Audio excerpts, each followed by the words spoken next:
allons donc à présent vous proposer une table ronde sur le thème du changement climatique. Sujet ô combien important. Il sera animé par une journaliste de l'excellent magazine Epsilon. Je ne sais pas si vous le connaissez, mais si ça n'est pas le cas, il faut vous abonner à Epsilon, un magazine scientifique assez récent, hein, qui doit avoir 2-3 ans maintenant, et qui est vraiment une façon de parler de science différemment, et on rentre dans les sujets de façon originale et fouillée. Et là, c'est donc une des rédactrices en chef de ce magazine Epsilon qui va animer le débat. Je vous demande de l'accueillir, Mathilde Fontaise.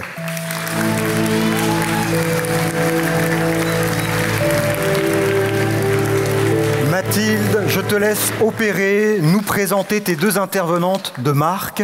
Vous avez 1 heure en tout, 45 minutes de discussion, 15 minutes de discussion avec la salle. C'est peut-être l'effet le plus frappant du réchauffement climatique, un effet visible sur le paysage. Là où avant il y avait des glaciers, parfois il n'y en a plus aujourd'hui. Les calottes polaires se réduisent, se fragilisent, les glaciers de la planète perdent en moyenne 267 milliards de tonnes de glace par an depuis l'an 2000. Avec des conséquences partout dans le monde, augmentation du niveau de la mer, modification des courants marins, risque d'inondation, menaces sur la biodiversité. Pour plonger dans la glace, pour comprendre les prévisions et s'interroger sur ce qu'on peut faire, j'ai le plaisir d'accueillir 2 grandes spécialistes. Annie Cazenave est chercheure émérite du Centre national d'études spatiales à Toulouse. Je vous en...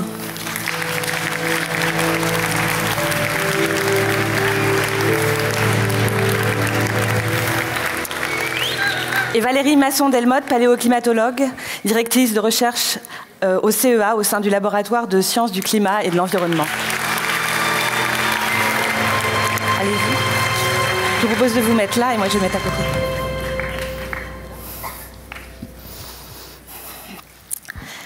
Annie Cazenave, vous êtes spécialiste de l'observation de la hausse du niveau de la mer depuis l'espace, de l'étude des causes climatiques et de l'impact associé dans les régions côtières.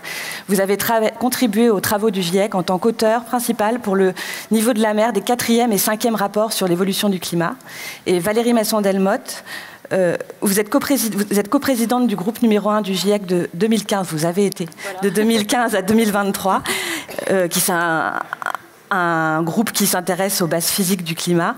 Et vous êtes membre du Comité consultatif national d'éthique en parallèle de vos fonctions au sein du Haut Conseil pour le climat de l'Académie et des technologies.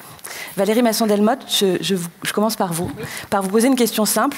On peut peut-être commencer par un état des lieux. Quel est le rythme de fonte des glaciers? Est-ce que ça correspond à ce qu'on avait calculé avec les modélisations climatiques? Pouvez-vous un peu nous décrire ce qui se passe? Oui, tout à fait. Alors, ce que je voulais, c'était projeter quelques supports visuels pour pouvoir matérialiser ce que je vais vous expliquer. Donc, j'espère que ça va fonctionner et qu'on va le voir derrière moi, parce que je ne le vois pas.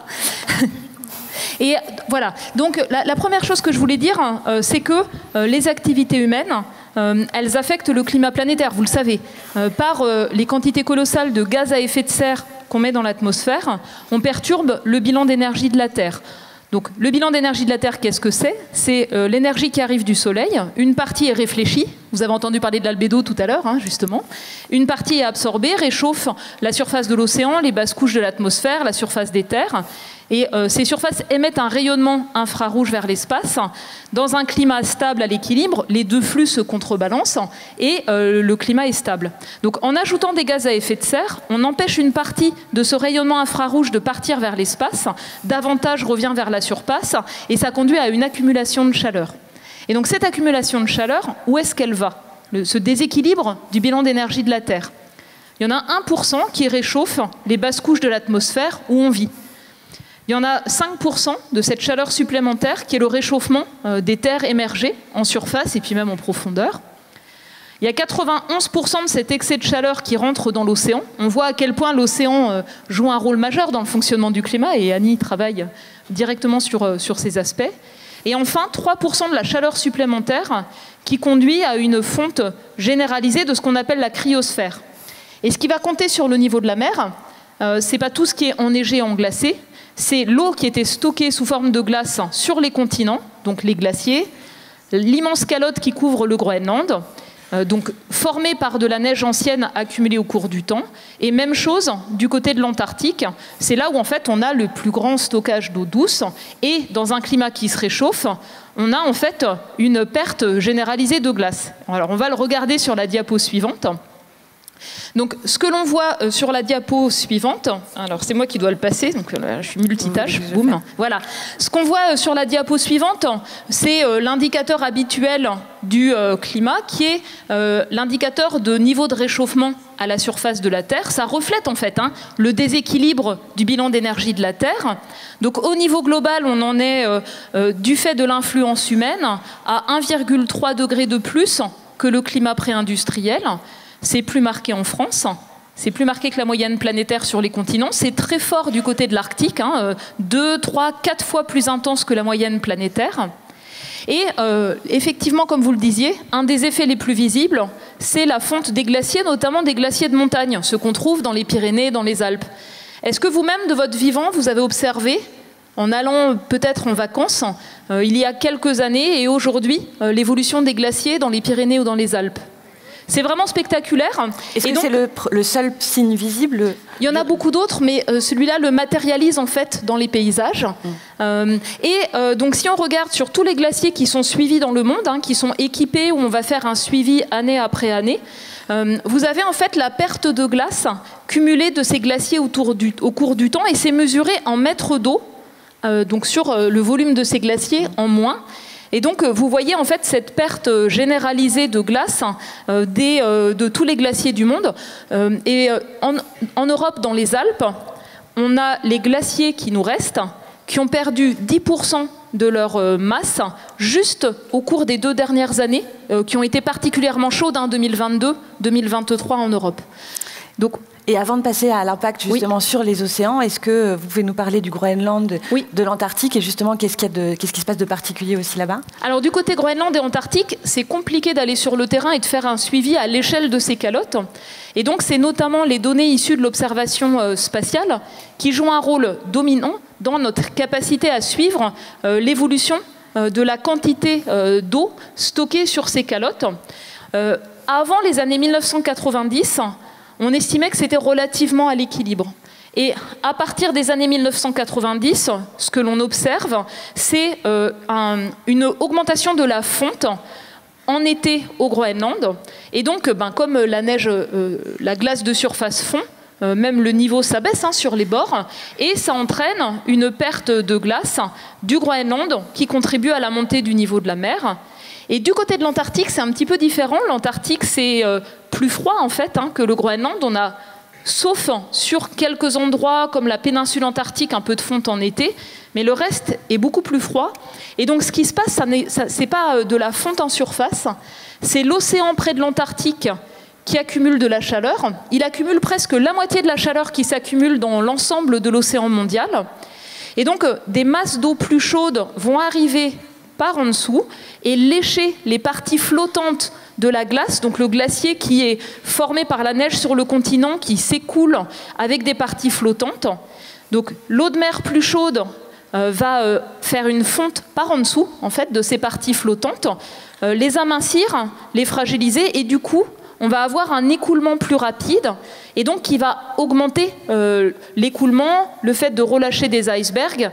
Et de cette manière-là, l'Antarctique aussi maintenant, depuis les années 90, perd de la masse, contribue à la montée du niveau de la mer.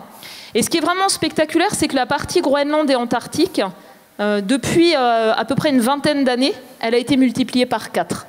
Donc là, le rythme auquel ces calottes perdent du volume et contribuent à la montée du niveau de la mer. Donc on imagine bien effectivement que ça se voit déjà beaucoup dans le niveau de la mer. Annie Cazenave, et de combien est cette augmentation actuellement? Est-ce que ça se sent déjà? Alors oui. Alors c'est pas cette. Alors ça se sent. Ce que vient de dire Valérie, c'est qu'elle a expliqué les causes attendues de la hausse du niveau des mers, c'est-à-dire le sang qui se réchauffe, l'eau qui se dilate, et puis la fonte des glaces continentales, les glaciers de montagne, le Groenland et l'Antarctique. Et les satellites le mesurent. Alors je ne sais pas pourquoi on a perdu l'image. Il y a un petit... La voilà, elle est revenue.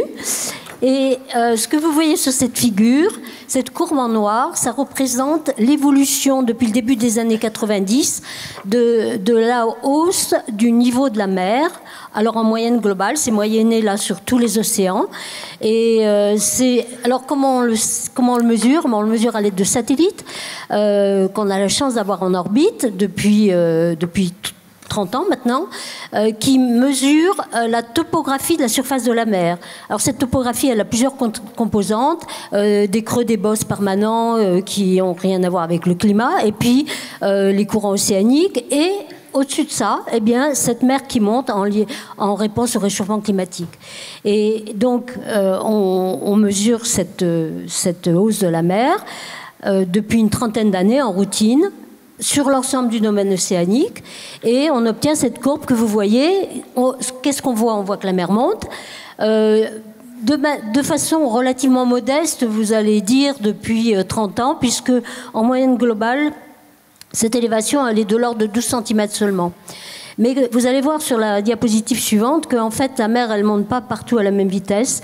C'est pas du tout uniforme. Il y a des régions où ça a monté 2 à 3 fois plus vite que cette moyenne globale. Donc, avant de passer à ça, parce que c'est toujours intriguant de s'apercevoir que la mer monte différemment en fonction des endroits. Oui. Est-ce que cette hausse s'accélère? Alors, oui, je allais y venir. Comme on le voit sur sa figure, en fait, c'est pas une droite. Et donc la hausse s'accélère. Pendant la décennie 90, enfin, on va dire de janvier 93 à 2002, la vitesse d'élévation, c'était de l'ordre de 2 mm par an. Et aujourd'hui, on approche les 5 mm par an. Donc ça a plus que doublé. Alors vous voyez aussi des petites oscillations, et ça on sait bien les expliquer, c'est dû à des échanges d'eau avec les continents, mais je pense que c'est pas le sujet d'aujourd'hui, donc on va pas trop s'attarder là-dessus. On peut peut-être le préciser quand même si vous avez en quelques phrases. Juste pour dire qu'on sait bien expliquer ces oscillations, soit des baisses temporaires comme en 2011, en lien avec ce phénomène El Niño ou la phase froide qu'on appelle la Niña, et qui change beaucoup les stocks d'eau sur les lacs, les rivières. Et quand il y a, par exemple, pourquoi la mer a baissé en 2011, c'est parce qu'il a plu beaucoup sur l'Australie, donc il y avait plus d'eau sur les continents, entre autres le continent australien, et moins d'eau dans la mer. Et puis, vous avez des bosses un petit peu positives, là, à la fin de la courbe. Et c'est durant la phase chaude qu'on appelle El Niño, où là, il pleut moins sur les continents, et donc il y a plus d'eau dans la mer, et donc on sait expliquer ces creux et ces bosses. Mais on va passer maintenant à quelque chose que j'ai juste évoqué brièvement, c'est que la mer... Alors, je ne sais pas où il faut appuyer pour avancer... Ah voilà, c'est que la mer, elle ne monte pas de manière uniforme. Alors sur cette figure, qu'est-ce que vous voyez? Comme les satellites, ils couvrent en fait l'ensemble du domaine océanique, en tout point de l'océan, on est capable de calculer de combien la mer a monté depuis 30 ans. Alors pourquoi 30 ans? C'est parce que c'est la date des premiers satellites suffisamment précis pour mesurer... Avant ça, on avait des ordres de grandeur, des mesures moins précises? Avant ça, alors oui, je peux...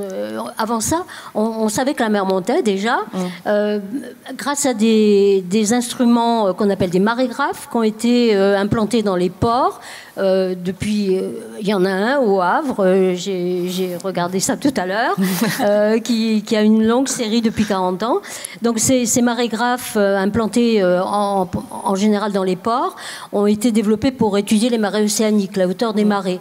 Mais il y en a dans quelques endroits du globe, enfin le long de quelques côtes, qui sont implantés depuis très longtemps, comme Brest, ça fait plus de 100 ans, et on a donc des longues séries temporelles en quelques endroits des côtes continentales. Et on a pu constater que la mer a monté depuis à peu près un siècle. Mais ce qui est important de dire, c'est que entre 1900 et 1990, à peu près, la mer s'est élevée d'à peu près 15 cm. Et là, on a parlé de 12 cm en 30 ans. Donc c'est juste pour montrer que ça n'a rien à voir, on n'est pas du tout sur le même rythme. Alors, ces cartes, qu'est-ce qu'elles montrent? Elles montrent que la mer ne monte pas partout à la même vitesse. Et la transition entre la couleur bleue et la couleur jaune, en fait, ça correspond à cette hausse moyenne globale qui est de l'ordre de 3,5 mm par an. Et tout ce qui est en jaune, orange et rouge, en fait, ça correspond aux régions où la mer monte plus vite. Alors, qu'est-ce que vous voyez? Vous voyez que, par exemple, ça concerne beaucoup les tropiques. l'océan Indien, le Pacifique tropical ouest, un petit peu l'Atlantique tropical, d'autres régions aussi, l'Atlantique sud, le Pacifique nord, etc. Et nous, je dirais, on a de la chance parce que le long de la façade française, enfin de la métropole, je parle pas d'outre-mer, la métropole et la Méditerranée, on monte à peu près à la même vitesse que la moyenne. Donc on n'est pas au-dessus. Par contre, c'est pas vrai dans certaines régions d'outre-mer. Alors juste pour montrer la suivante, c'est exactement la même figure, sauf qu'elle est centrée sur le Pacifique, alors que la précédente était centrée sur l'Atlantique. C'était pour vous montrer nos régions. Pourquoi est-ce qu'on a de telles différences de Alors, c'est parce que peut-être Valérie l'a déjà dit. C'est parce que en fait, ça, c'est cette variabilité régionale dans la vitesse d'élévation. Elle est due à l'océan, au stockage de la chaleur dans l'océan. Et là où c'est rouge, orange, jaune, orange, rouge, c'est là où l'océan stocke plus de chaleur. Oui, c'est vrai que Valérie a abordé le fait qu'il y avait des stockages différents de chaleur en fonction des océans. Ça se traduit par une hausse différente du niveau de la mer. Exactement, et c'est quand même pas de chance. Et qui peut faire des différences non négligeables puisqu'on est entre... C'est pas de chance pour les tropiques, en particulier quand vous regardez dans le Pacifique ouest où il y a beaucoup d'îles basses, des atolls, certains, surtout dans l'Indien, certains très peuplés, où la vitesse d'élévation elle est double ou voire triple de cette moyenne globale. Valérie Masson-Delmotte, oui. On se pose tout de suite la question de savoir comment ça va évoluer ensuite. Oui. Évidemment, quand on voit ces cartes, est-ce qu'on a déjà des prédictions assez précises et de la fonte et du coup le corollaire de l'augmentation du niveau de la mer? Alors on va revenir sur là où on en est aujourd'hui et qu'est-ce qui contribue le plus à la montée du niveau de la mer. Donc vous avez la courbe en noir, c'est ce qu'Annie montrait tout à l'heure, hein, le niveau de la mer qui monte. Et là on le regarde depuis les années 70. En bleu, vous avez la partie océan qui accumule de la chaleur, hein, de l'eau plus chaude en surface qui plonge en profondeur de l'océan. Donc vous voyez la partie sur les premiers 700 mètres dans l'océan en bleu clair, ensuite jusqu'à 2000 mètres de profondeur dans l'océan en bleu foncé, puis tout au fond de l'océan en bleu très foncé. Donc ça c'est une partie importante et ça augmente parce que le déséquilibre du bilan d'énergie de la Terre augmente, donc le réchauffement de l'océan s'intensifie et contribue plus à la montée du niveau de la mer. La partie gris clair, c'est les glaciers. Et enfin, la partie gris foncé, c'est la partie Groenland et Antarctique. Et aujourd'hui, c'est peut-être pas intuitif, mais ce qui contribue le plus à la montée du niveau de la mer, au niveau planétaire, c'est la fonte des glaciers du Groenland et le glissement plus rapide de certains secteurs de l'Antarctique, c'est plus de la moitié. Alors, toujours sur l'actuel, ce que je voulais dire, c'est que c'est pas quelque chose d'anodin. Au cours du temps, il y a eu des grandes variations du climat, les périodes glaciaires, les périodes froides, les périodes géologiques chaudes. Et ce qu'on sait, c'est qu'à ces échelles géologiques, chaque fois que le climat était plus chaud, le niveau des mers a monté, et notamment parce qu'il y avait moins de glace dans un climat plus chaud. Et chaque fois que le climat était plus froid, à l'inverse, hein, les glaciers étaient plus étendus, on stockait de l'eau sous forme de grandes calottes qui couvraient les continents, le niveau de la mer était plus bas. Mais depuis plusieurs milliers d'années, on le sait par l'étude, par exemple, des marais salants ou des informations qu'on trouve dans les lagunes sur les littoraux, le niveau de la mer était relativement plat globalement. Donc c'est une rupture en fait. Hein. Ces 20 cm qui ont déjà eu lieu de montée du niveau de la mer depuis 1900, c'est une rupture. Et c'est dû à l'accumulation de chaleur dans le climat. Donc, qu'est-ce qui va se passer par la suite? Alors, on peut regarder deux choses. Si on arrêtait tout maintenant, d'accord, si on arrêtait d'émettre tout gaz à effet de serre, qu'est-ce qui se passerait? C'est un cas un peu virtuel, mais qui nous donne une base. C'est un exercice de pensée. Les scientifiques aiment bien faire ça, un exercice de pensée. On n'aurait plus de réchauffement supplémentaire. Hein. Quand on aura des émissions de gaz à effet de serre à zéro net, il n'y aura plus de réchauffement à la surface de la Terre. Mais l'océan continuera à transporter les eaux chaudes formées en surface vers la profondeur. Donc l'accumulation de chaleur dans l'océan et son expansion va se poursuivre. Il y a une sorte d'inertie. C'est ça, un temps de réponse lent. Les glaciers aujourd'hui ne sont pas à l'équilibre avec le climat d'aujourd'hui. Ils vont continuer à se réduire pour s'ajuster.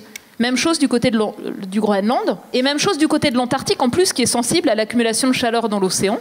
Donc on estime que même si on arrêtait tout, sur plusieurs mètres, sur plusieurs siècles, on aurait environ 1 mètre de montée du niveau de la mer à venir.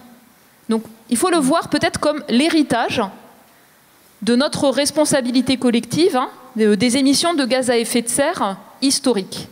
Mais on ne va pas les mettre à zéro demain. Non. Et donc tout le travail en fait de modélisation que l'on fait pour le climat, c'est explorer différents futurs possibles. Que se passera-t-il si nos choix collectifs conduisent à émettre à peu près toujours autant la même quantité de gaz à effet de serre qu'aujourd'hui, si on en émet encore davantage, ou bien si on est plus efficace pour décarboner nos activités et réduire les émissions de gaz à effet de serre dans le monde. Et donc, à partir de ces scénarios, on va modéliser la réponse du climat de la Terre.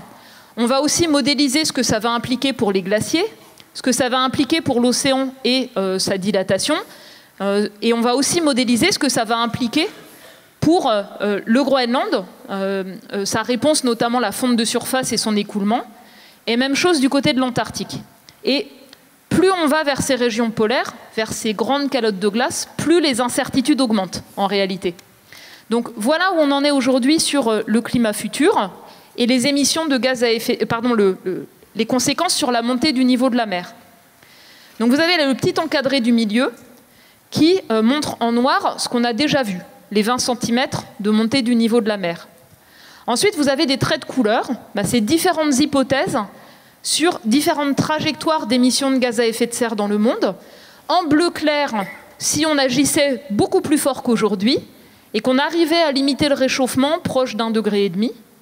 En bleu, si on agissait fortement, plus fortement qu'aujourd'hui, et qu'on arrivait à limiter le réchauffement vers 2 degrés au cours de ce siècle. En orange, la poursuite des politiques publiques déjà mises en œuvre dans le monde, des émissions qui baissent lentement dans certaines régions, qui continuent à monter dans d'autres, et donc un réchauffement qui se poursuit tout au long de ce siècle, qui atteint environ 3 degrés en fin de siècle. Et puis en rouge foncé, des scénarios qui sont moins plausibles, en cas où on ait des très fortes émissions de gaz à effet de serre et un réchauffement encore plus important. Alors ce que vous pouvez voir, c'est que dans tous les cas, la montée du niveau de la mer se poursuit. À peu près la même dans tous les cas jusqu'en 2050, donc à un rythme plus élevé qu'aujourd'hui. Et en fin de siècle, vous voyez qu'on va sur un ordre de grandeur de l'ordre de 60 cm de plus à 1 mètre de plus, selon finalement ce qu'on va faire sur les émissions de gaz à effet de serre et le niveau de réchauffement et ce que ça impliquera pour l'océan, les glaciers, les calottes. Et puis en plus de ça, on a des processus qu'on comprend mal, pour lesquels on n'a pas confiance dans nos outils de modélisation, qui vont concerner par exemple la manière dont l'eau va percoler dans la surface du Groenland, ou bien la manière dont certains secteurs de l'Antarctique sont potentiellement instables et pourraient passer ce qu'on appelle des points de bascule. Qu'est-ce qu'on peut craindre par exemple? On peut parler d'emballement ou alors l'image que je vais donner, c'est un peu l'image d'une bouteille de champagne couchée, d'accord? Donc certains secteurs de l'Antarctique, la partie de la glace qui déborde sur l'océan, c'est un petit peu comme une bouteille de champagne couchée. Le bouchon, c'est la partie flottante, et ça tient le champagne, ou l'eau pétillante si vous voulez, dans la bouteille, qui est bloquée à l'intérieur du continent et ne peut pas s'écouler. Et donc dans certains secteurs, on sait que si on perd ces plateformes de glace flottantes, avec un océan plus chaud, à ce moment-là, en fait, inéluctablement, la bouteille va se vider jusqu'à retrouver un autre équilibre avec un recul de la calotte vers l'intérieur. Et donc ça, c'est une forme de point de bascule où si cette situation est déclenchée, eh bien, il y aura un recul pendant parfois plusieurs siècles de ce secteur de l'Antarctique et plusieurs secteurs peuvent chacun apporter plusieurs dizaines de centimètres ou davantage de montée du niveau de la mer. Pas immédiatement en fait. Est-ce qu'on tient déjà compte de ces points de bascule ou de ces cas particuliers dans les modèles? On les étudie, on les observe, on compare les différents modèles de climat avec, on essaie d'améliorer finalement la manière de représenter le socle sous la calotte qu'on étudie, la manière dont on représente les échanges entre la glace et l'océan, ou bien même l'enneigement qui arrive sur l'Antarctique. Mais c'est encore associé à des incertitudes importantes. Alors ça ne vous aide pas quand je dis des incertitudes importantes. Et donc ce qu'on demandait, notamment des grandes villes côtières aux scientifiques, c'est de dire, voilà, nous on est sur des développements sur le temps long.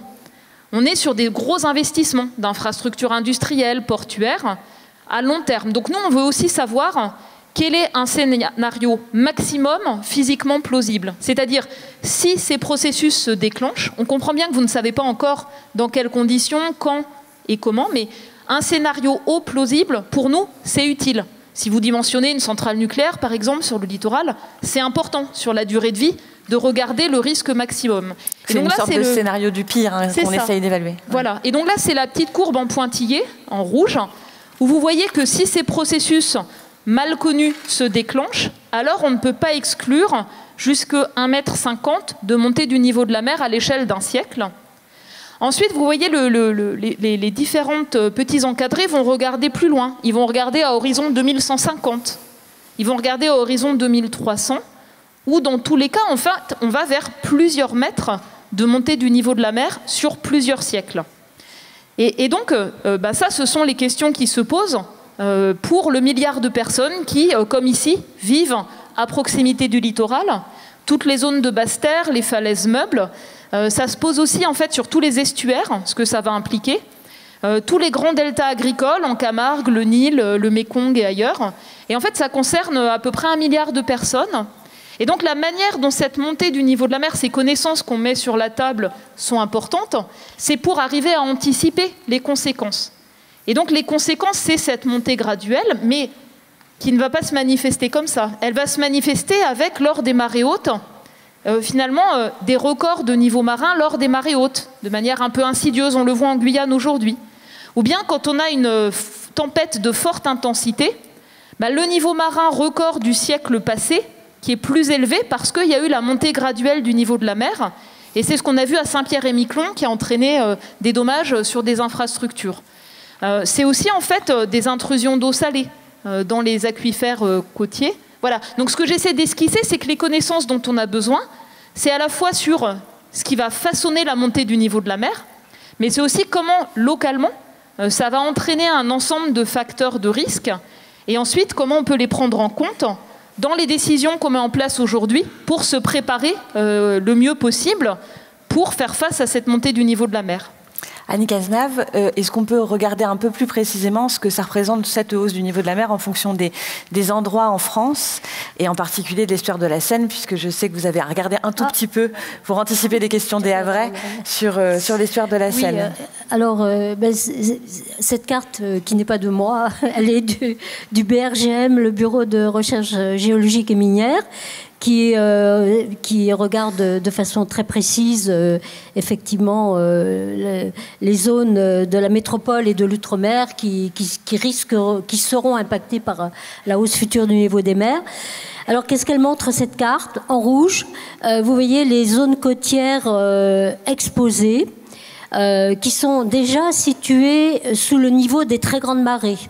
Alors ça ne veut pas dire qu'elles sont potentiellement inondables, ça ne veut pas dire qu'elles sont inondées, parce que pour la plupart elles sont, comme c'est écrit, protégées soit par des barrières naturelles, par exemple des barres sableuses, des dunes, des forêts dunaires, ou des zones humides, ou alors des infrastructures en dur, comme des digues, des brise-lames, etc. Ou pas en France, mais des barrières estuariennes qui ont été construites par exemple dans la Tamise pour protéger Londres, ou alors à Venise, cette barrière qui s'appelle Mouse, qui est déjà en place et qui, de temps en temps, lorsqu'il y a des grandes tempêtes, est mise en place pour protéger Venise. Alors, donc, ces zones en rouge, là, ce sont celles qui dans le futur, seront les premières impliquées. Et ce sont celles pour lesquelles on est obligé aujourd'hui, en tout cas on espère qu'on le fait, de réfléchir à s'adapter. Est-ce que ces brise-lames, ces barrières, barres sableuses vont être suffisants pour l'augmentation qui arrive? La question, c'est qu'est-ce qu'on fait en France pour s'adapter à la hausse Ça peut être une question qu'on peut se poser, effectivement. Bon, je peux dire 2 mots, et puis je pense que Valérie aussi pourra prendre le relais. Depuis 2012, ça fait 12 ans maintenant, la France a mis en place un plan national d'adaptation au changement climatique en général, pas seulement à la hausse du niveau des mers, mais aussi aux incendies, les ressources en eau, les sécheresses, etc., et la hausse du niveau des mers. Alors, ce plan, pour l'instant, ce qu'il faut savoir, c'est que pour se protéger contre, aujourd'hui, plutôt les tempêtes hivernale que la hausse du niveau des mers. C'est plutôt des excès qu'on observe. C'est pas une augmentation linéaire. Exactement. Ouais. On a surtout développé les protections en dur, les infrastructures côtières comme celles qui sont indiquées ici. Mais les gens qui mettent en place ce plan national d'adaptation réfléchissent de plus en plus à utiliser ce qu'on appelle des solutions basées sur la nature, par exemple la restauration des dunes, le réensablement des dunes, ou alors la restauration des zones humides. Il y a des régions en France, je crois que c'est du côté pas loin de l'estuaire de la Gironde, qui ont été asséchées il y a 30 ou 40 ans pour l'agriculture. Et puis on s'aperçoit que c'est une très mauvaise idée parce que ces zones humides, on est en train de les restaurer d'ailleurs. Elles jouent le rôle de tampon, un peu comme une éponge, quand il y a des tempêtes. Et puis dans le futur, quand la mer montera encore plus vite qu'elle ne monte aujourd'hui. Donc de plus en plus, on est en train de réfléchir à ces solutions-là. Si vous me permettez, je voudrais rajouter une chose. D'abord, sur l'adaptation, ailleurs, il y a des gens qui réfléchissent à d'autres solutions. Ce que je voudrais rajouter d'abord, c'est que ce n'est pas le cas en France, mais dans plein de régions côtières de la planète, en particulier là où il y a les grandes mégapoles, notamment en Asie du Sud-Est, la mer, elle monte de façon modeste. Aujourd'hui, on l'a vu, ça monte, mais pas très vite. Ça va monter plus vite dans le futur. Mais surtout, le sol s'enfonce. Et de bien plus vite que ne monte la mer à cause du réchauffement climatique. Parce qu'il s'assèche? Non, pas du tout. C'est parce qu'on pompe l'eau dans les aquifères pour les besoins domestiques, pour l'industrie, etc. Et dans la plupart des grandes villes, des grandes mégapoles côtières, en particulier en Asie du Sud-Est, cet enfoncement du sol, il est, par exemple, à Saigon, Ho Chi Minh City, au Vietnam, il atteint 15 mm par an. C'est à comparer aux 3 mm de la hausse du niveau des mers. Ce qui ne veut pas dire que ce n'est pas important, le réchauffement climatique. Bien sûr, oui. Mais c'est juste pour mettre en regard des effets qui s'accumulent, en fait. Parce que l'enfoncement du sol, ça amplifie cette hausse de la mer climatique, puisqu'il compte à la côte, pour les populations, c'est la hausse relative. Voilà. Et dans plein de régions, par exemple Jakarta, c'est 40 cm depuis plusieurs décennies, et vous avez tous entendu parler que cette capitale de l'Indonésie est déjà déplacée à Bornéo. Voilà. Et si j'ai encore une minute, on a évoqué ce qui est en train d'être mis en place en France, mais dans d'autres régions du monde, il y a d'autres solutions qui sont envisagées. Soit construire des terres artificielles sur la mer. Alors c'est ce que font déjà les Hollandais, c'est ce qui s'est fait dans d'autres régions du monde, par exemple à Singapour. On construit sur la mer et puis quand la mer monte, on va surélever les terres. Et puis il y a d'autres régions du monde où on construit des villes flottantes. C'est le cas en Corée du Sud, par exemple, à Busan. Je ne sais pas si on est prêt à faire ça en France, mais on va monter en même temps que le niveau de la mer. Et voilà, il y a tout un tas de solutions qui sont envisagées. Il n'y en a pas une qui est la solution idéale, mais tout dépend des régions concernées. Valérie Masson-Delmotte, vous suivez aussi, j'imagine, le plan d'adaptation, vous, de près. Comment vous observez ça? Qu'est-ce que vous vous dites? Est-ce qu'on va assez vite dans nos réflexions pour essayer de se préparer en France et en France? En fait, il y a un triple enjeu, en réalité, sur le climat. Il y a un enjeu qui est d'agir sur les causes, c'est-à-dire réduire les émissions de gaz à effet de serre. C'est le but de la stratégie nationale bas carbone. Toutes les actions pour notre contribution à la réduction des émissions de gaz à effet de serre, qui a pris du retard ces derniers mois. Ensuite, la deuxième chose, c'est les conséquences, c'est-à-dire l'adaptation, mais aussi parfois le repli stratégique, qui est une autre forme de réponse. Et puis la dernière chose, c'est aussi les pertes et les dommages. C'est comment on fait quand les gens sont touchés de plein fouet pour aider à rebondir. On l'a vu avec les inondations dans le Pas-de-Calais notamment. Donc c'est les trois grandes dimensions de l'action pour le climat. Et l'adaptation, c'est c'est-à-dire si on n'arrive pas à réduire fortement les émissions de gaz à effet de serre, l'adaptation devra être plus rapide, coûtera plus cher. Et si les limites sont dépassées, c'est aussi plus de pertes et de dommages. Donc c'est vraiment dans ce panorama qu'on se situe. Donc le gouvernement français précédent a préparé en fait ce qu'il appelle une trame de référence ou une trajectoire de référence.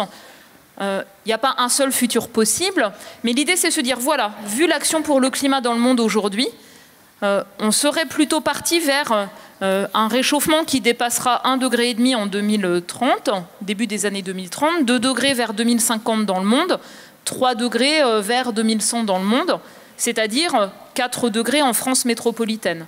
Et l'idée, c'est se dire, voilà, on se donne une trajectoire de référence, on va le décliner. Qu'est-ce que ça veut dire dans chaque région? Qu'est-ce que ça veut dire sur l'intensification du cycle de l'eau, les pluies extrêmes qui deviennent plus intenses, plus fréquentes, sur l'occurrence de sécheresse agricole, sur les vagues de chaleur, leurs caractéristiques. Et pourquoi c'est important? C'est important pour que quand on rénove ou qu'on construit un bâtiment, une infrastructure, on fasse en compte de le dimensionner pour que ça fonctionne le mieux possible dans un climat qui va continuer à changer, sur une base de connaissances factuelles, en fait, scientifiques.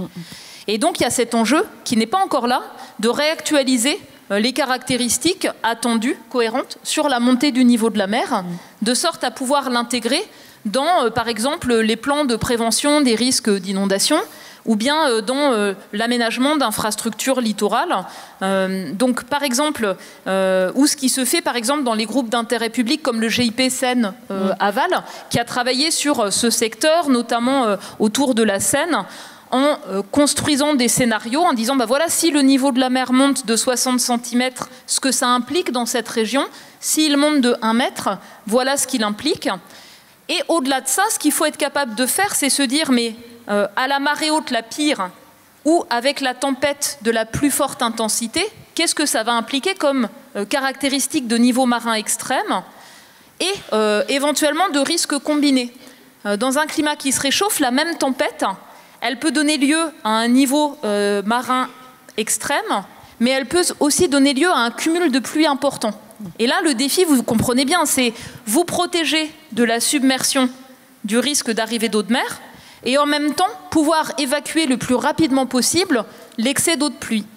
Et ce qu'on comprend, c'est que construire que des digues ne permet pas nécessairement d'apporter la meilleure réponse à ce risque d'inondation composite. D'où l'importance d'avoir l'ensemble des informations, pas simplement monter du niveau de la mer, mais ce que ça va impliquer sur les niveaux marins extrêmes, leur récurrence et leurs implications. Parce que le repli stratégique, c'est pas non plus une solution indolore, voilà. Évidemment, c'est pas non plus quelque chose de simple. Et donc, si on revient sur la diapo que j'avais projetée tout à l'heure, celle avec les projections futures, ce qu'on peut juste dire, c'est que on a en fait un ensemble de mesures possibles. Donc Annie le disait tout à l'heure, on peut en fait renforcer des écosystèmes côtiers, des zones humides, des systèmes dunaires, des marais salants sur le littoral, pour bénéficier de leur effet tampon qui protège de l'érosion, en fait, lorsqu'on a les tempêtes, avec la houle et tout le reste.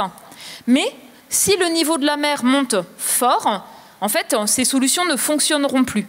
Donc on a une marge de manœuvre, mais qui va être limitée en cas de forte augmentation du niveau de la mer. Vous le savez aussi, c'est fait dans la région, on peut bouger des sédiments, en fait, pour réalimenter certaines plages, renforcer, en fait, avec des galets ou même parfois des enrochements. Et de la même manière, en cas de niveau marin important lors de fortes tempêtes ou de montée rapide du niveau de la mer, ça va perdre en capacité. Donc on peut le déployer maintenant, ça a un coût, mais après il faut trouver d'autres stratégies.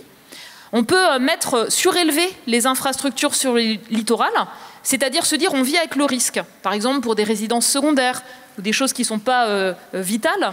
Et donc on accepte à un moment donné de ne pas pouvoir accéder à un lieu, et puis après on revient et on limite les dommages en surélevant tout ce qui est essentiel. Et puis après, on a des choses qui sont beaucoup plus coûteuses, qui demandent beaucoup plus de réflexion sur ce qui peut être mis en œuvre, dimensionné. Par exemple, gagner sur la mer, comme le fait Monaco ou Singapour, pour protéger l'existant, avec les enjeux que ça risque d'endommager aussi les écosystèmes littoraux. Donc comment le faire le mieux possible? Ça, c'est intéressant quand le foncier est très cher, très contraint. Après, on peut avoir tout ce qui est ouvrage de protection en dur, comme des digues. Mais les digues, ça peut être aussi une maladaptation.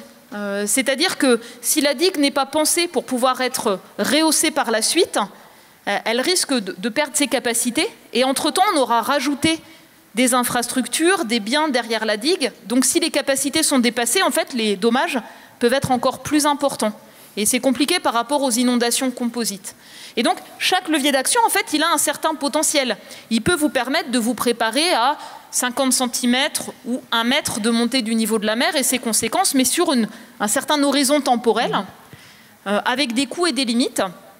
Et donc le dernier levier d'action, c'est ce qu'on appelle le repli planifié.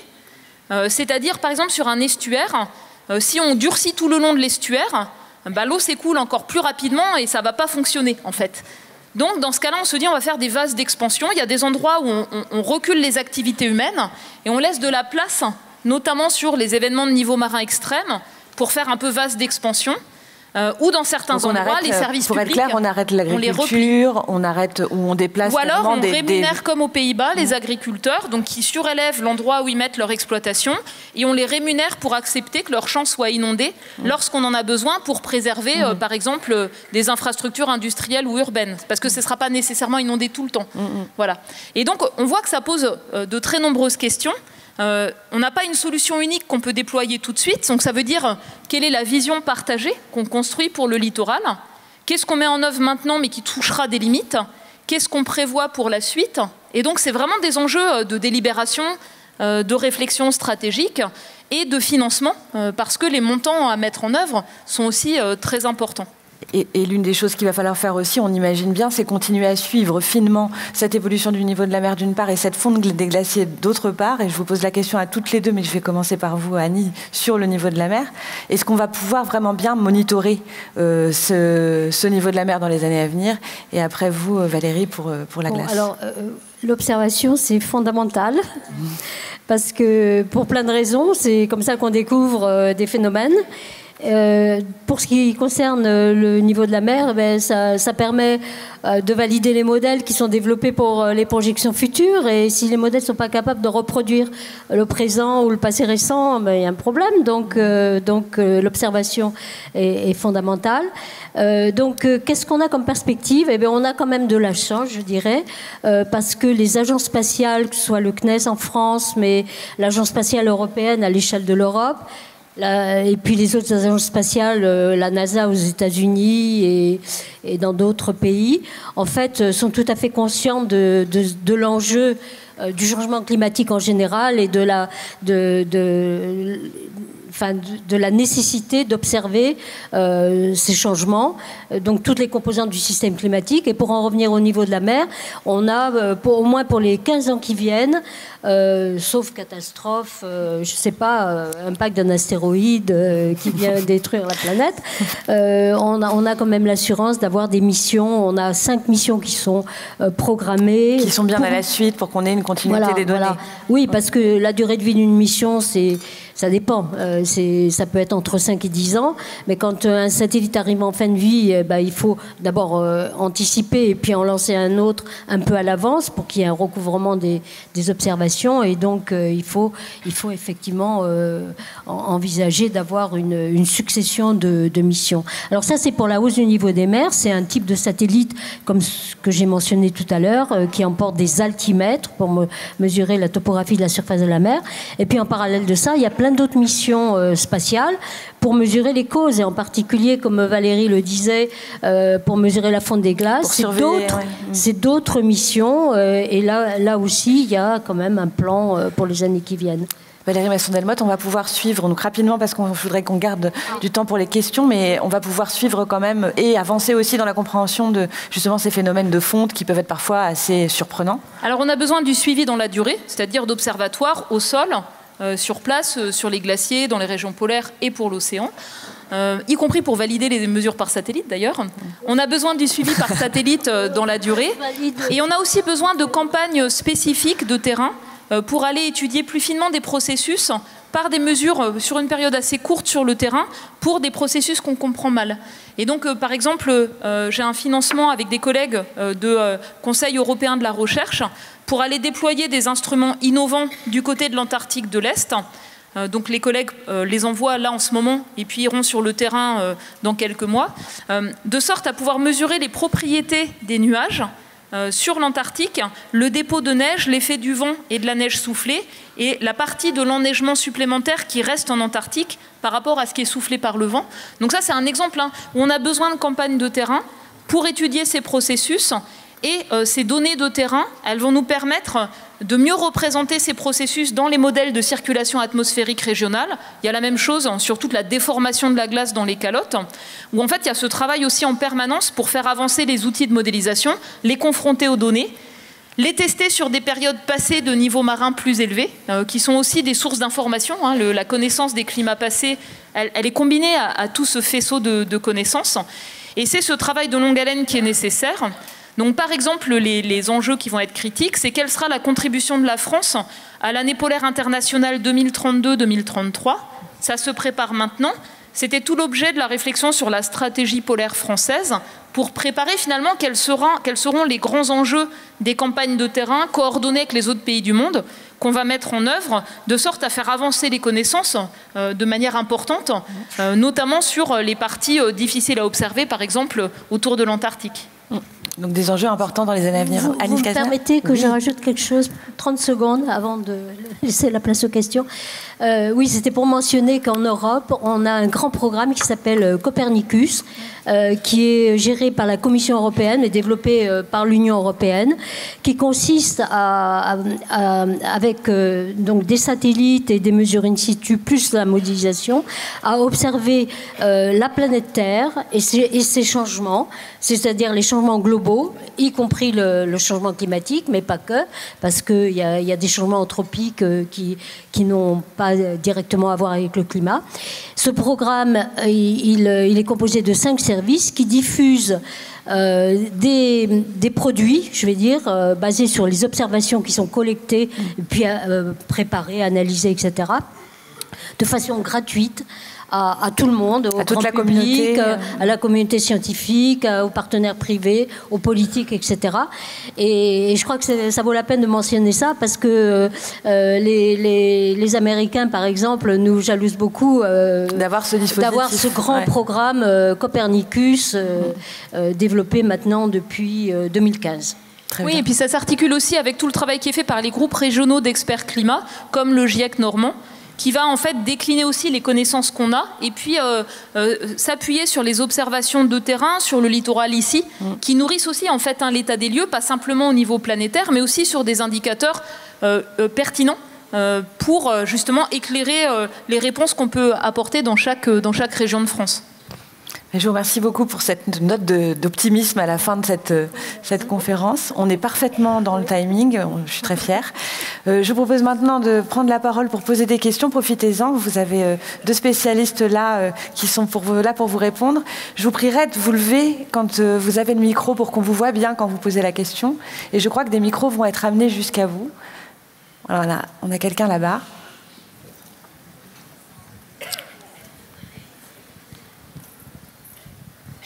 Bonjour, tout d'abord merci pour vos contributions très, très éclairantes. En fait, je viens juste apporter un complément d'information par rapport à tout ce que vous avez dit sur la Seine-Maritime. Nous avons la chance, nous, sur le département, d'avoir un syndicat mixte du littoral qui relie, en fait, c'est les différentes collectivités du littoral, donc la communauté urbaine du Havre jusqu'au Tréport. Et qui travaille depuis quelques années en concertation. Alors, pour ce que vous disiez justement sur les prévisions à 2030, 2050, 2100, qu'est-ce qu'il faut faire? Est-ce qu'il faut déplacer? Est-ce qu'il faut construire des digues? Est-ce qu'il faut, etc., etc., de vraiment s'adapter au littoral. Et je vous invite fortement ils ont un site internet, ils sont sur les réseaux sociaux et ils organisent des visites de sensibilisation, mais vraiment très locales, pour expliquer ce qu'on peut faire à Velette, à Saint-Aubin, au Havre, etc. Donc voilà, c'est vraiment une application très très concrète. Et c'est un des seuls syndicats, je crois, qui existe en France, parce que chaque collectivité fait son petit bout de machin, sans trop de concertation, malheureusement. Oui, il y a besoin d'équivalents pour l'estuaire, par exemple, de la Seine, de structures qui permettent justement de coordonner les différentes réponses sur les différentes communautés territoriales. Merci beaucoup. Une autre question ? Ah, des applaudissements.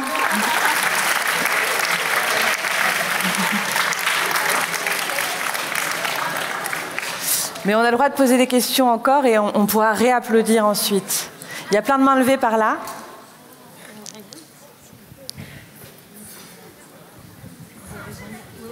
Oui, Tout d'abord, merci beaucoup pour votre superbe présentation. Et je voulais savoir, on parle souvent d'effet d'emballement, par exemple par le relargage du méthane avec la fonte du permafrost. Est-ce que on en tient compte aujourd'hui dans la modélisation du climat à venir ou pas? Allez-y, oui. Alors, ce n'est pas en standard dans les simulations des modèles de climat dans lesquels on essaye de faire avancer la représentation de tous les aspects du cycle du carbone. Donc, qu'est-ce que c'est le permafrost? Ce sont des sols gelés de l'Arctique qui, au fur et à mesure du temps, ont stocké dans ces sols gelés de la matière organique ancienne. Et donc, lorsqu'ils dégèlent avec le réchauffement, que devient cette matière organique? Et elle peut être dégradée et contribuer à rejeter différents gaz à effet de serre dans l'atmosphère. Donc, ce que l'on peut dire aujourd'hui, c'est que par degré de réchauffement planétaire, on va perdre à peu près un quart des sols gelés sur 3 mètres de l'Arctique. Donc localement, c'est très important. En fait, ça veut dire, par exemple, les infrastructures construites sur les sols durs peuvent être fragilisées si ça n'a pas été anticipé avec un ancrage plus profond. Ça va faciliter l'érosion, par exemple, sur les berges des fleuves ou du littoral qui étaient gelés et qui deviennent plus fragiles. Et ensuite, sur la quantité de gaz à effet de serre qui peuvent être rejetés, ce qu'on fait, c'est d'avoir des observations de terrain. En ce moment, c'est plus difficile. On a arrêté les collaborations avec les collègues russes. Donc on a davantage de coopération du côté de l'Amérique du Nord. Et avant, on avait des programmes communs avec nos collègues russes de suivi. Ce qu'on peut dire, c'est que ce n'est pas dans ces régions le dégel du pergélisol qui contribue le plus à rejeter des gaz à effet de serre en plus. Ce qui pèse le plus, c'est les rejets de méthane dans les zones humides, dans les tropiques, comme facteur, on va dire, naturel, en plus de nos émissions.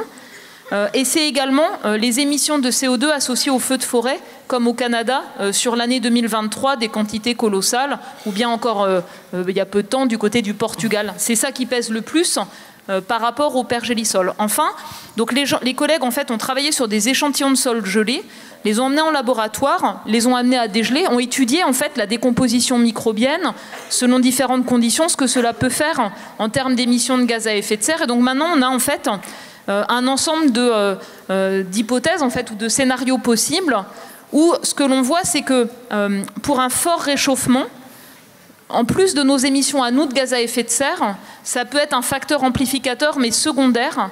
Ce qui va être déterminant, c'est nos émissions à nous de gaz à effet de serre. Voilà, j'essaie de résumer l'état des connaissances de manière brève.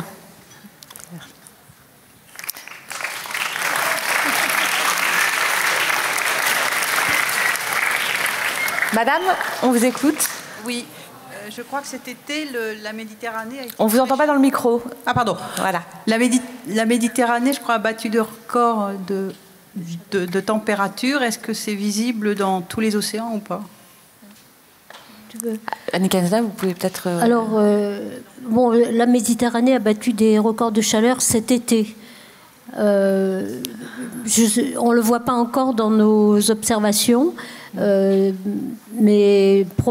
parce qu'il y a un temps de réponse, en fait, une inertie, comme l'a mentionné tout à l'heure Valérie. Et puis la Méditerranée, par rapport aux cartes que j'ai... Par rapport, par exemple, à la hausse moyenne globale, c'est une région quand même relativement limitée qui contribue peu. Ouais. Cela dit, oui, on voit, mais peut-être Valérie peut en parler, on voit dans certaines régions des vagues de chaleur marine de plus en plus étalées, et qui peuvent spatialement, avoir un impact, et de plus en plus fréquentes. Sur la biodiversité aussi. Pardon ? Oui, donc une des conséquences de l'accumulation de chaleur dans l'océan, donc ce qui va jouer sur la montée du niveau de la mer, c'est l'accumulation en profondeur. C'est pas seulement une vague de chaleur en surface. Donc une des manifestations du réchauffement, c'est aussi l'augmentation de ces vagues de chaleur sur les premiers mètres, les premières dizaines de mètres de l'océan. Elles sont 2 fois plus fréquentes que dans les années 80. C'est dû à nos rejets de gaz à effet de serre. On a eu des phénomènes assez marqués du côté de la Méditerranée, quasiment à 30 degrés l'été dernier, près de la Corse. Ça a aussi contribué à avoir un record de nuit tropicale du côté de Nice, en fait. Parce que quand la mer est beaucoup plus chaude, même quand on a l'effet brise de mer pendant la nuit, ça va maintenir en fait des températures très chaudes qui rendent difficile le repos nocturne dans ces conditions-là. On a également eu des vagues de chaleur marine importantes du côté de l'océan Atlantique Nord ces dernières années. Alors qu'est-ce que ça fait ? Ça contribue au déplacement des espèces marines qui se déplacent avec un rythme d'à peu près 60 km tous les 10 ans. parce que les animaux marins, les organismes, ils essaient de garder la zone où ils ont le maximum de tolérance. Donc les espèces se déplacent vers les pôles, se déplacent parfois plus au large. Donc il y a aussi des effets en fait sur les activités de pêche, ou même le rendement économique des pêcheries si on a besoin de plus de dépenses de carburant pour aller chercher les mêmes espèces. Et là, on manque en fait d'outils de suivi de l'ensemble des impacts. On n'en dispose pas. Autant par exemple pour l'activité agricole, on sait très vite quels ont été les rendements agricoles, 20% de moins encore cette année sur les céréales. On peut mesurer aussi le déplacement des forêts, par exemple, voilà. Ça, je crois que c'est quelque chose ou le dépérissement des forêts, on arrive à le suivre plus facilement. Et on manque souvent d'analyse quasiment en temps réel pour les implications de ces vagues de chaleur marine. Par contre, sur le suivi des espèces, donc les biologistes marins font un suivi qui est parfois un peu décalé et qui montre des effets majeurs, par exemple sur les gorgones en Méditerranée, qui sont des sortes de coraux. Et au niveau mondial, avec les vagues de chaleur dans les océans tropicaux cette année, on a eu le 4e épisode de blanchissement des coraux tropicaux, qui en est aussi une conséquence. Les coraux expulsent les algues avec lesquelles ils vivent en symbiose. Et puis petit à petit, ça va filtrer les coraux qui sont les plus tolérants à la chaleur. Et donc c'est aussi une perte de diversité et parfois de qualité en fait, des services rendus par les récifs de coraux. Merci beaucoup.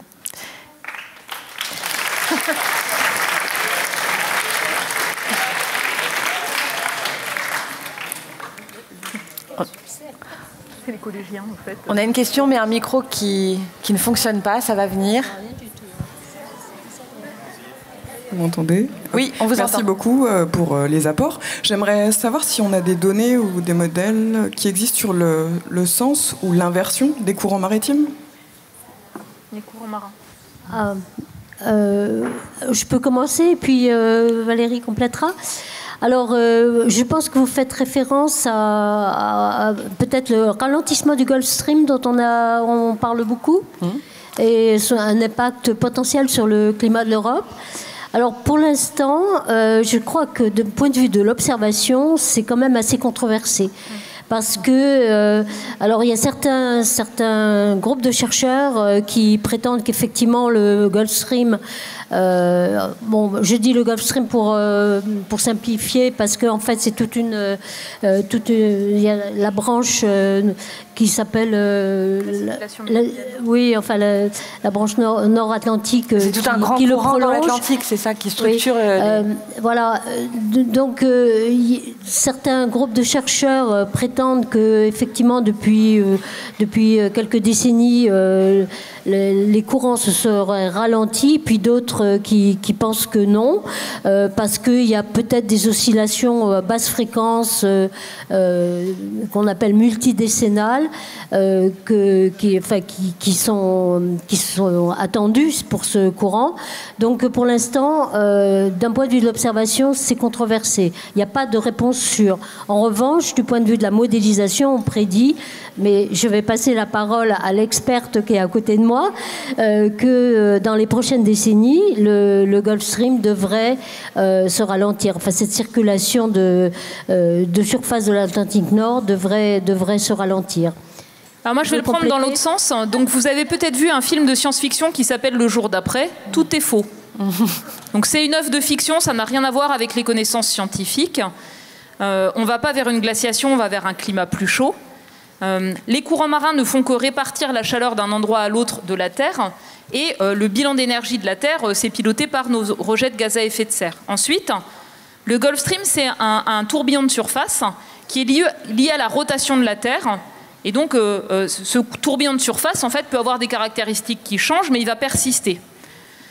Enfin, donc, ce qui compte, c'est vraiment le grand tapis roulant océanique, ce qu'on appelle la circulation méridienne, de l'eau chaude qui va vers le nord de l'Atlantique, qui plonge, qui revient et qui boucle comme ça ce grand tapis roulant océanique. Donc on a des mesures depuis en gros une vingtaine d'années directes, un réseau d'observation dans cet océan. Et ce qu'on voit, c'est qu'après des fluctuations d'une année à l'autre, il n'y a pas de tendance de long terme qu'on puisse détecter. Donc c'est exactement ce que disait Annie. Après, donc, dans un climat qui se réchauffe, l'eau en fait en surface est plus dense et plus légère quand elle est plus chaude. Donc ça limite en fait sa plongée. Si on apporte de l'eau douce vers le nord de l'océan Atlantique, plus de pluie, fonte des glaces, pareil, ça change la densité de l'eau de mer, ça peut freiner sa plongée. Et c'est une des raisons pour laquelle, dans tous les modèles de climat, dans un climat qui se réchauffe, cette circulation se ralentit. Dans le passé, on sait qu'il y a eu des changements abrupts. On ne peut pas les exclure, mais c'est associé à une incertitude qui est très importante. Et si ça se produisait, en fait, c'est un climat mondial qui se réchauffe, cette circulation qui transporte moins efficacement de la chaleur depuis les tropiques vers l'Atlantique du Nord, ça veut dire un réchauffement moins important à nos latitudes, un décalage des rails de tempête, un assèchement de l'Europe, un réchauffement plus marqué, une montée des mers plus rapide du côté par exemple de la Floride ou des côtes américaines, et des décalages des grandes bandes de pluie au Sahel ou en Amérique du Sud. Et donc ça, on l'explore, nous, sous forme de trame narrative. Donc on prend des modèles de climat, on rajoute beaucoup d'eau douce un peu artificiellement, pour voir ce que ça on regarde ce que ça implique. Et ensuite, ce qui me semble vraiment important, c'est de renforcer les systèmes de surveillance, de comprendre en fait tous qu'avec l'argent public que l'on a, même si on a des dépenses contraintes, c'est important de maintenir ces réseaux d'observation dans l'océan, cette surveillance spatiale dont parlait Annie, pour pouvoir suivre s'il y a des signes en fait, de changement de cette circulation de l'océan profond. Et en fait, c'est pas si facile à maintenir ces réseaux d'observation dans la durée. Certains pays jouent un rôle clé. La France, elle joue un rôle clé dans l'observation de l'océan. Et donc, c'est important de soutenir cet effort d'observation dans la durée. Merci beaucoup.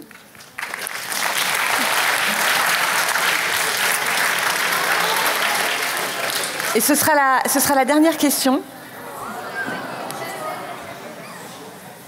Je vois une main levée par là. Je suis là.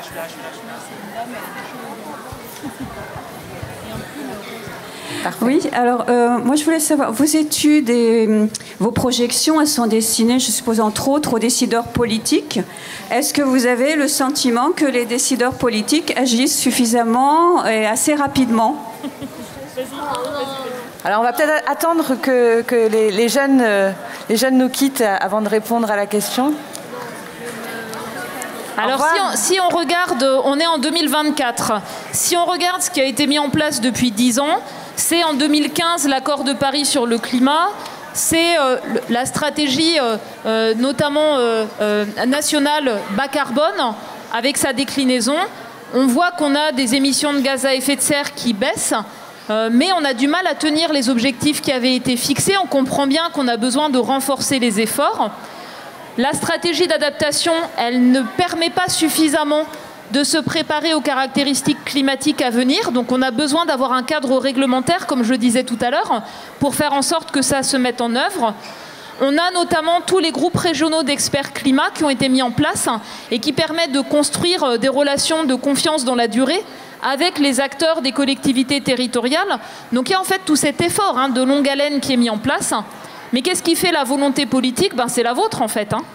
C'est collectif, c'est l'attente aussi des collectivités, des entreprises, c'est les besoins qu'exprime chaque personne, chaque citoyen, chaque électeur par rapport aux priorités qu'on met en place. Et donc ça, c'est aussi entre vos mains. Merci beaucoup.